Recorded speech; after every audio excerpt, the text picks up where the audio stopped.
मेरी कौन सी सगी है। अरे भाई रोमा, सुबह के 9 बज गए, मेरा लंच अभी तक तैयार क्यों नहीं हुआ? आज टिफिन देने का मूड नहीं है क्या मैडम?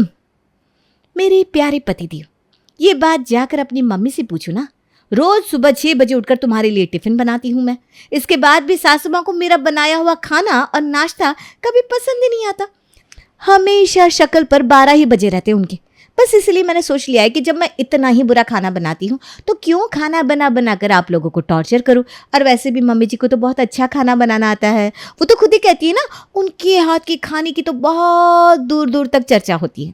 तो आज से खाना मम्मी जी बनाएंगी। मुझे तो तुम माफ़ी करो। तुम दोनों के सास बहू के झगड़े से मैं एकदम तंग आ गया हूँ। कोई ढंग का ही काम कर लिया करो। लड़ाई झगड़ा करके टाइम पास आप दोनों करती हो और भुगतना हमें पड़ता है।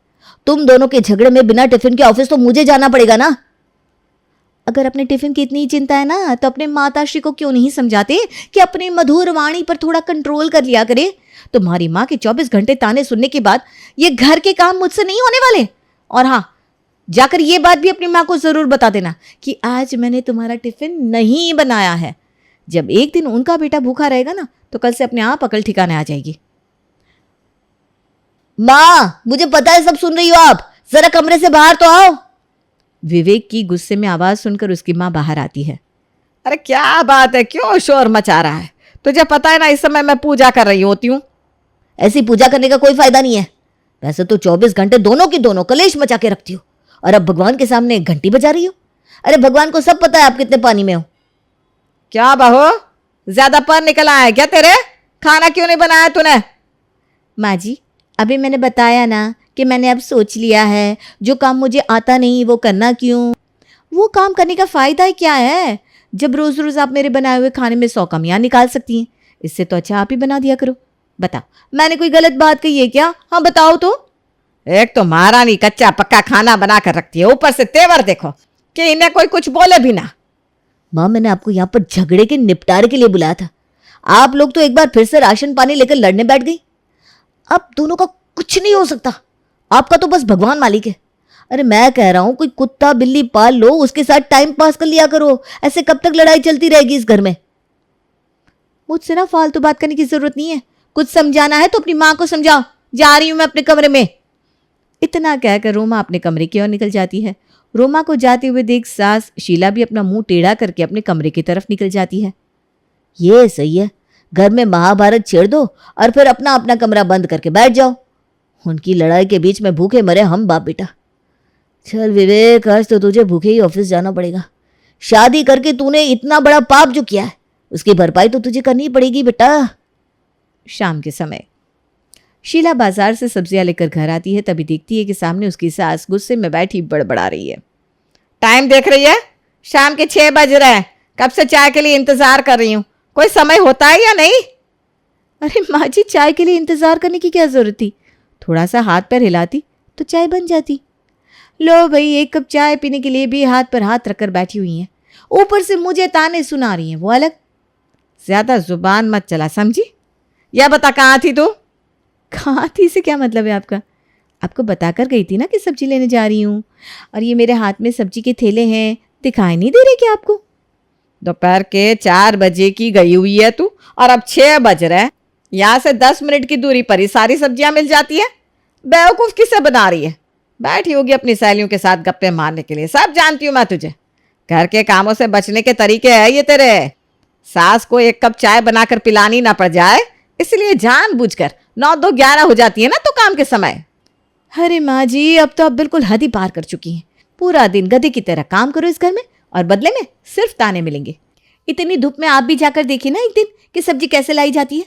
आप तो मुझे 5 साल की बच्ची समझ रही है ना कि मैं कूदते हुए जाऊंगी, 10 मिनट में सब्जियां लेकर वापस आ जाऊंगी। इतनी धूप में सब्जियां खरीदने में सर चकरा गया मेरा। 1 गिलास पानी पूछने से रही है आप ऊपर से बातें अलग से सुना रही हैं। अच्छा, तो महारानी सब्जियां खरीदने में थक गई हैं? देखो तो जरा क्या क्या सब्जी लेकर आई। कौन सा पहाड़ तोड़ दिया तूने?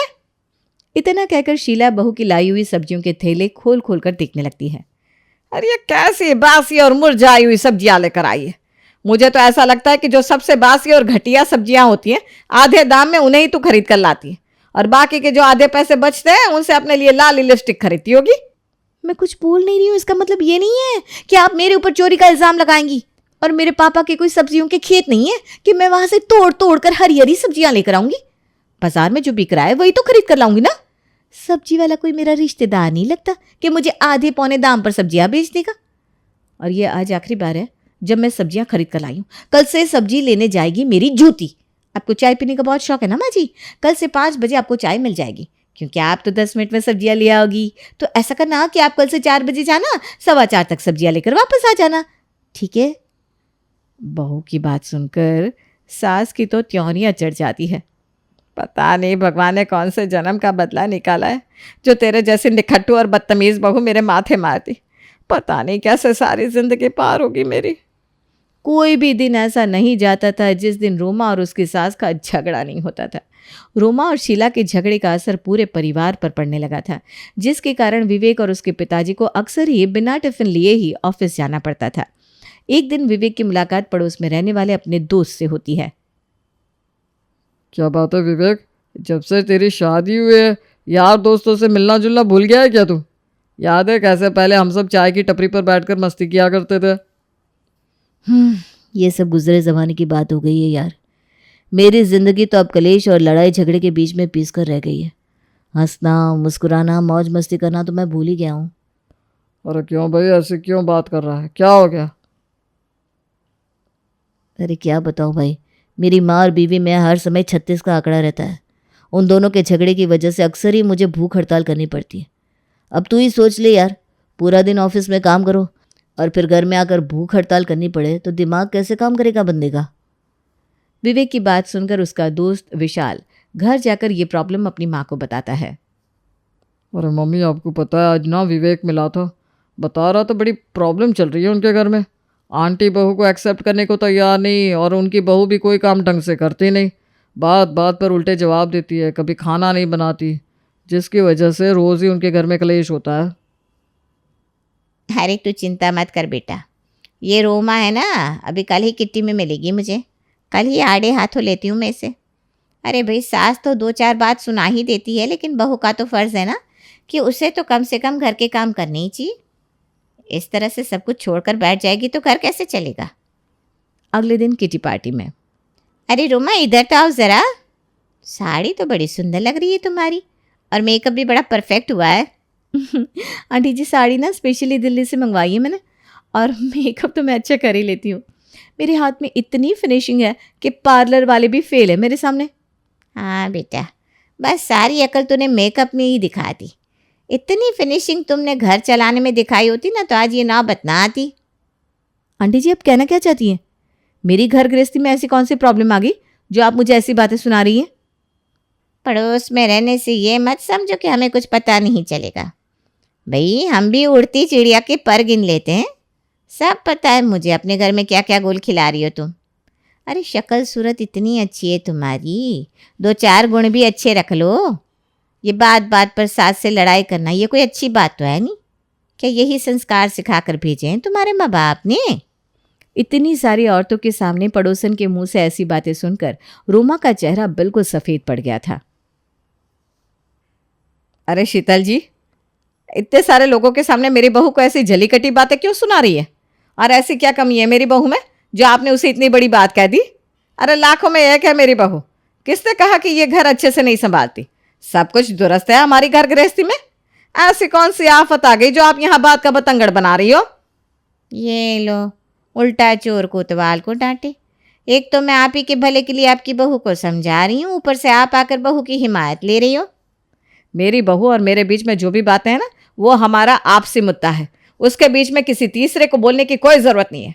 और हाँ, हम दोनों के बीच में छोटी मोटी लड़ाई होती है, इसका मतलब ये है कि हमारे बीच का रिश्ता अभी जिंदा है।